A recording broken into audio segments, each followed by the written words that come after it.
আসসালামু আলাইকুম প্রিয় দর্শক, অন্য মঞ্চের আলাপচারিতায় আপনাদের সকলকে আমন্ত্রণ জানাচ্ছি। আসসালামু আলাইকুম রহমতুল্লাহি ওবরকাতুহু। সম্মানিত দর্শক, আওয়ামী লীগ কবে ফিরে আসবে, কিভাবে আসবে, তারপর আওয়ামী লীগ ফিরে এলে আমাদের অবস্থা কি হবে, ওনাদের অবস্থা কি হবে, তাদের অবস্থা কি হবে, এ সকল কথা নিয়ে হরহামেশা তুমুল আলোচনা হচ্ছে। আর এ সকল আলোচনা উস্কে দেওয়ার জন্য প্রায় দেখা যাচ্ছে ঢাকা রাজপথের বিভিন্ন এলাকাতে আওয়ামী লীগের মিছিল হচ্ছে, একেবারে ঝড়ের গতিতে ঝটিকা মিছিল। সবচেয়ে আশ্চর্যের ব্যাপার হলো যে এই মিছিলগুলো ক্রমশ ঘন ঘন হচ্ছে এবং মিছিল আর আকার বেড়ে যাচ্ছে। আজ থেকে 3 মাস আগে যদি আপনি চিন্তা করেন, তাহলে গুলিস্তানে একটা মিছিল করতে যারা রাস্তায় নামতেন তাদের সংখ্যা 10-12 জনের বেশি ছিল না, এবং তাদের হাত পায়ের যে নড়াচড়া দেখলে মনে হতো তারা যথেষ্ট ভীত সন্ত্রস্ত এবং কম্পমান, এবং তাদের স্লোগান আসলে কোনো স্লোগানই ছিল না। অনেকটা একবার দুইবার করে জয় বাংলা বলতো বা জয় বঙ্গবন্ধু বলতো। শেখ হাসিনার নাম 3 মাস আগে আসলে এভাবে শোনা যায়নি, কিন্তু ইদানিংকালে যেটা দেখা যাচ্ছে যে একদিন দুই দিন পরপরই ঢাকার রাজপথে মিছিল হচ্ছে, দেশের অনেক গুরুত্বপূর্ণ স্থানে আওয়ামী লীগের মিছিল হচ্ছে, এবং সেখানে অনেকটা জঙ্গি কায়দায় শেখ হাসিনাকে উদ্দেশ্য করে তাকে স্বাগত জানিয়ে যেভাবে আওয়ামী লীগের মিছিল, আওয়ামী লীগ যখন ক্ষমতায় ছিল তার চেয়ে ঝড় গতিতে এখন মিছিল করার চেষ্টা করা হচ্ছে। এবং এই মিছিলটা হলো যারা করছে, কখনো মশাল জ্বালিয়ে রাতে করছে, কখনো দিনের বেলায় করছে, কখনো জনসমাবেশে করছে, এবং তারা প্রথম দিকে মুখে কাপড় দিত, মাস্ক পরতো, ইদানিং তারা ঠিক সেই মাস্কও পরছে না। বিশেষ করে গত শুক্রবারে জুমার পরে বেশ কয়েকটি জায়গাতে যে মিছিল হয়েছে, এই মিছিল বেশ যাকে বলা হয় স্বতঃস্ফূর্ত ছিল, ভয় জাগা নিয়েছিল, এবং অনেকটা ঝড়ের গতিতে বহু সংখ্যক মানুষ এই মিছিলে অংশগ্রহণ করেছে। সেখানে যে সকল স্লোগান হয়েছে, ঠিক 80-র দশকে এরশাদ বিরোধী আন্দোলনের সময় মিছিলে যে স্লোগানের গতি ছিল, উত্তাপ ছিল, ঠিক ওই রকম একটা উত্তাপ ছড়ানোর চেষ্টা করা হচ্ছে। এখন এই সকল জিনিস কেন করা হচ্ছে? আওয়ামী লীগ কি খুব দ্রুত রাজনীতিতে ফিরে আসছে? শেখ হাসিনা কি বাংলাদেশে টুস করে ঢুকে পড়বেন, কিংবা তিনি কি সামনে নির্বাচনে অংশগ্রহণ করবেন অথবা নির্বাচন বানচালের চেষ্টা করবেন বা করছেন? ভারত আওয়ামী লীগকে নিয়ে কি চিন্তা ভাবনা করছে? এই সকল বিষয় আমরা আসলে আলোচনা করতে চাচ্ছিলাম না। প্রথম থেকে আমার ব্যক্তিগতভাবে মনে হয়েছে, এবং এখনো মনে না হওয়ার কোনো কারণ নেই, সেটা হলো যে সাধারণত যারা এভাবে পরাজিত হয়, রাজনৈতিকভাবে পরাজিত হয়, খুব একেবারে ব্যতিক্রম যদি কোনো ঘটনা না ঘটে, তাহলে তাদের ফিরে আসার সম্ভাবনা নাই বললেই চলে, বা ফিরে এলো বহু বছর পরে তারা রাজনীতিতে পুনর্বাসিত হয়।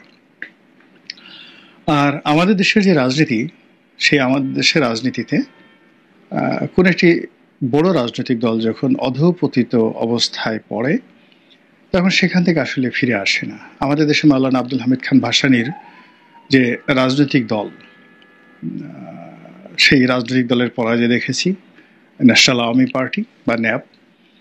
মুসলিম লীগের পতন আমরা দেখেছি, আর ঘুরে দাঁড়াতে পারেনি। তারপর এরশাদের অবস্থা তো দেখতে পাচ্ছেন, জাতীয় পার্টি এখন মানে মরে মরে অবস্থা। এর বাইরেও আরেকটি খুব বড় পার্টি ছিল আমাদের দেশে, খেলাফতে রব্বানী পার্টি। সেই খেলাফতে রব্বানী পার্টিও তাদের পতন হয়েছিল 1954 নির্বাচনের পর। এর বাইরে কৃষক শ্রমিক প্রজা পার্টি, শেরেবাংলাকে ফজলুল হকের প্রজা পার্টি, এই পার্টিও বেশ কিছুদিন নীরবে থাকার পর 1954 আবার নতুন করে এটি ফিরে এসেছিল, কিন্তু শেষ পর্যন্ত টিকতে পারেনি। তো সেক্ষেত্রে সেই সমীকরণ ধরে আওয়ামী লীগের রাজনীতিতে পুনর্বাসন, ফিরে আসা, যারা খুব সাধারণ চিন্তা ভাবনা করেন আমারই মতন করে, তারা চিন্তা করেছেন যে না, এটা সম্ভব নয়।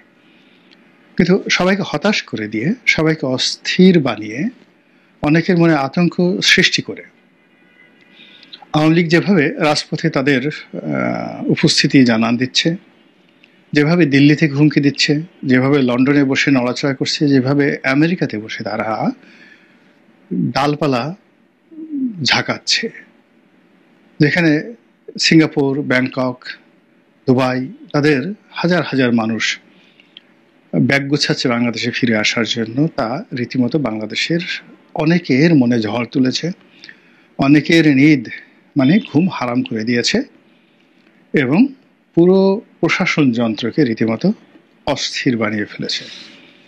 যেখানে আমাদের প্রশাসন এই মুহূর্তে, বিশেষ করে পুলিশ বাহিনী, সেনাবাহিনী, তারা রাষ্ট্রের আইন শৃঙ্খলা রক্ষা করতে রীতিমতো হিমশিম খাচ্ছে। ছোট্ট একটা মব তৈরি হলে সেখানে পুলিশ, সেনাবাহিনী রীতিমতো 10 ঘাটের পানি তারা খেয়ে ফেলে। চট্টগ্রাম বিশ্ববিদ্যালয়ে এক নাগারে মারামারি হলো স্থানীয় জনগণের সঙ্গে।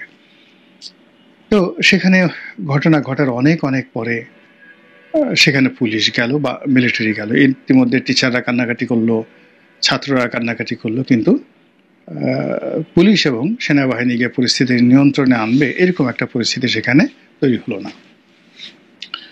এরপরে আপনি যদি অ্যাডভোকেট ফজলুর রহমান সাহেবের বাসার কথা চিন্তা করেন, সেখানে 4-5 জন লোক মব করলো বা 10-12 জন। তো সেই মবের সময়টিতে সেনাবাহিনী আসলেন, তারা দাঁড়িয়ে দাঁড়িয়ে দেখলেন, তারপরে পুলিশ আসলেন, পুলিশের কর্মা যারা কর্মকর্তা তারা মবকারীদেরকে খুব বুঝালেন, নানাভাবে বুঝালেন যে বাবারে সোনারে, আমরা তোমার বাবার মতো এই ভাষায় আসলে গালাগালি করে না, এই সমস্ত সাউয়া মাউয়া এগুলো বলা ঠলা আসলে ঠিক না, এটা কোনো ভদ্রজনের ভাষা না, তোমরা যদি এই ভাষায় গালাগালি করো আমরা আসলে মুখ দেখাবো কি করে। কিন্তু তারা ঠিক সেই কথা শুনলো না। তো যাই হোক, এরকম একটা ছোটোখাটো মব নিয়ে আমাদের দেশে যা কিছু হচ্ছে, এবং সর্বশেষ যে সবচেয়ে যাকে বলা হয় বিব্রতকর যে মবটি, সেটা হলো রাজবাড়ির গোয়ালন্দে নুরা পাগলার মব।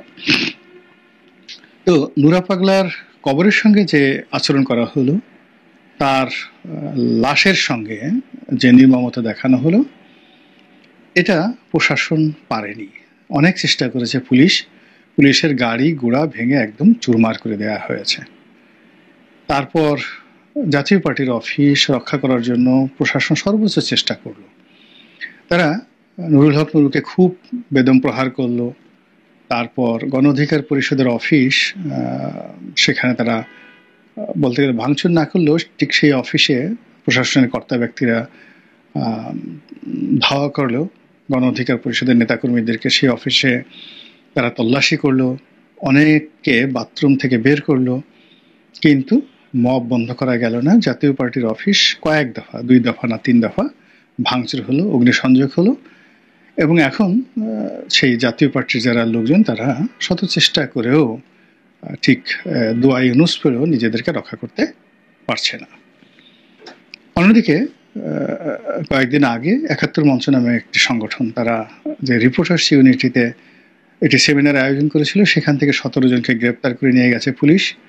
আর যারা মব করেছে তাদের বিরুদ্ধে এখনো পর্যন্ত একটা টু শব্দ উচ্চারণ করতে পারেনি।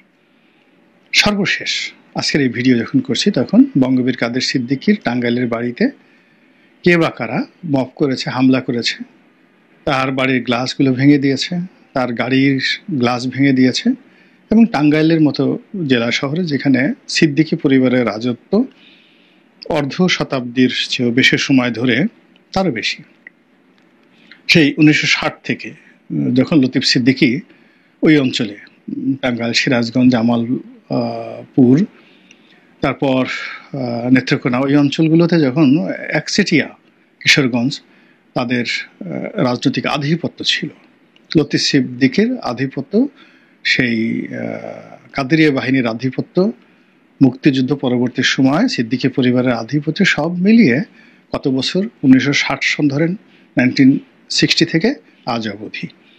তো এই সময়টিতে তাদের বাড়িতে এইভাবে হামলা করবে, তারপরে বাড়িঘর ভাঙচুর করবে, এটা আসলে টাঙ্গাইলবাসী কখনো কল্পনা করেনি। কিন্তু বর্তমান যে মবের যুগ চলছে, সেই যুগে মবকারীরা এতটা শক্তিশালী, সেখানে থানা পুলিশ বিষয়টা দেখছে আর ভাবছে, তদন্ত করছে আর চিন্তা করছে, তারপর নিজেরা গোপনে প্রকাশ্যে বৈঠক করছে কি করা যায়।